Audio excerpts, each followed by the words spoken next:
दान में दी जाने वाली संपत्ति नहीं है। और ये बात कही है बॉम्बे हाई कोर्ट की औरंगाबाद बेंच ने। बेंच के समक्ष एक बलात्कार के आरोपियों की जमानत का मामला आया था, जिसकी सुनवाई के दौरान ये टिप्पणी की गई है। कोर्ट में एक नाबालिग लड़की के बलात्कार के आरोपी संत संकेश्वर ढाकले और उनके शिष्य सोपान धानके की जमानत याचिका आई हुई थी, जिसकी सुनवाई न्यायाधीश कर रहे थे। उनके ऊपर नाबालिग लड़की ने रेप का आरोप लगाया था और आईपीसी की धारा 375, 376 डी, 323 और 341 के साथ साथ पोस्को अधिनियम की धारा 2, 4, 6, 8 और 12 के अंतर्गत उसके ऊपर मामला दर्ज किया गया था और न्यायालय उनकी जमानत याचिका की सुनवाई कर रही थी। वहीं पर न्यायालय ने ये टिप्पणी करी कि बेटी दान देने वाली संपत्ति नहीं है, बेटी को दान के रूप में नहीं दिया जा सकता है। इस रेप के मामले में एक दान की बात होना ये थोड़ा सा अजीब सा मालूम है कि एक रेप के केस चल रहा है, उसमें न्यायाधीश जो है वह दान की बात कर रहा है। क्या मामला था ये, और लड़की का दान पत्र से या दान से क्या संबंध था, किस केस में ये बात कही गई थी, वो सब हम देखेंगे विस्तार से। केस की अगर हम बात करें तो वो केस है शंकेश्वर शंभू पुत्र भाऊ साहब ढाकने बना महाराष्ट्र राज्य और अन्य। और केस के नंबर की बात करें तो BA 1366/221। इस केस के अंदर जमानत याचिका का आवेदन जो है वो हाई कोर्ट में लगा हुआ था और हाई कोर्ट में जमानत याचिका के दौरान ग्रामीणों की जिनकी जमानत हो रही थी और उन्होंने जिस लड़की का रेप किया था, न्यायालय को ये पता चला कि वो लड़की उनको दान के रूप में दी गई थी। उसके पिता ने उस लड़की को दान में दे दिया था और दान जो है वो 100 रुपये के स्टाम्प पेपर पर किया गया था।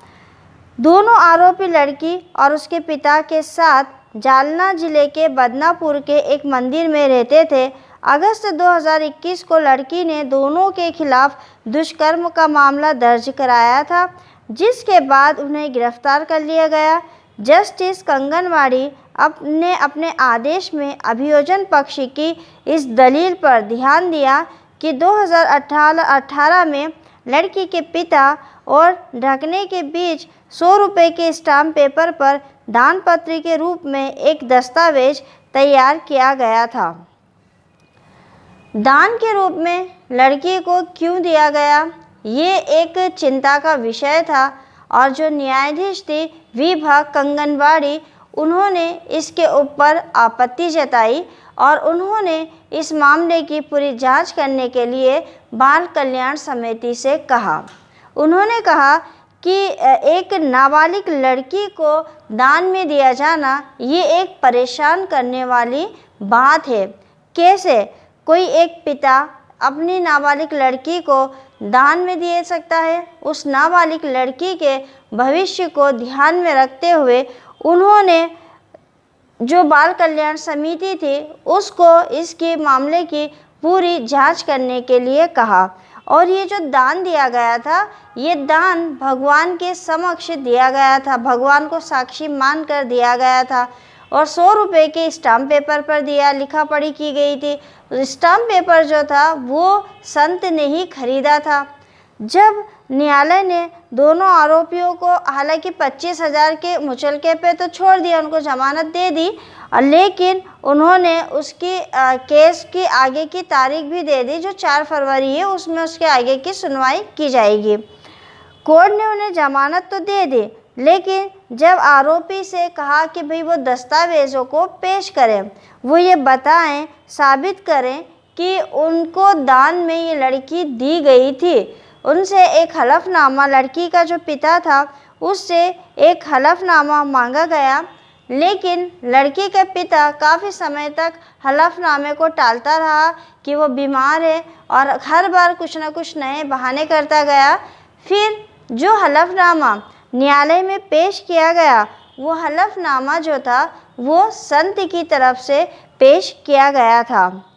आदेश पूरा करने से पहले न्यायालय जो है वो इस बात को लेके काफ़ी परेशान भी था कि एक लड़की जो है उसको दान के रूप में एक पिता कैसे दे सकता है। नाबालिग लड़की थी, नाबालिग लड़की को दान के रूप में कैसे दे सकता है।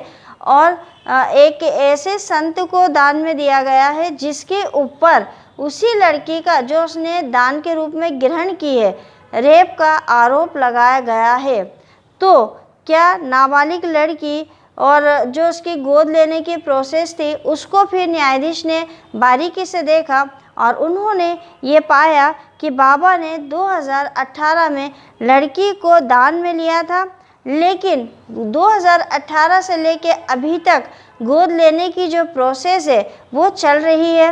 गोद लेने की जो प्रोसेस है वो अभी तक कंप्लीट नहीं हुई है। दस्तावेज जब मांगे जा रहे हैं तो पिता जो है वो दस्तावेज न्यायालय में उपलब्ध नहीं करा पा रहा है।